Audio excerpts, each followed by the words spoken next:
Brown beans, yellow beans, ഇത് നന്നായിട്ട് കഴുകി വൃത്തിയായിട്ട് നമ്മൾ അരിഞ്ഞ് നമ്മൾ സിപ്പ് ലോക്ക് കവറിലെടുത്തിട്ട് നമ്മൾ ഫ്രീസറിൽ വെക്കും.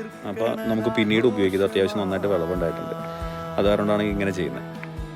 ഇപ്പോൾ ഇത് റണ്ണർ ബീൻസ് കുറേ ഉണ്ടായിട്ടുണ്ട്. ഇത് അത്യാവശ്യം നല്ല കാമ്പുണ്ട്, നല്ല വലുപ്പമുള്ള റണ്ണർ ബീൻസാണ്. ഇപ്പോൾ നമ്മുടെ ഫ്രണ്ടിന് കൊണ്ടുപോകാൻ വേണ്ടി എടുത്ത് വെച്ചേക്കുന്നത് കേട്ടോ. നമ്മളിപ്പോൾ ഇരിക്കുന്ന സ്ഥലത്തിൻ്റെ മുകളിലായിട്ട് മുന്തിരിവള്ളികൾ, 2 തരം മുന്തിരികളുണ്ട്. ഒരെണ്ണത്തിൽ കുരു ഉള്ളതുകൊണ്ട് കുരു വീഴാത്തതുകൊണ്ട് നന്നായിട്ട് പടർത്തി. അപ്പോൾ അതുകൊണ്ട് നമുക്ക് ഇതിൻ്റെ അടിയിലിരിക്കാൻ നല്ല ചോലയുണ്ട്. ഈ സമ്മറിൽ നല്ല കാറ്റും കിട്ടും.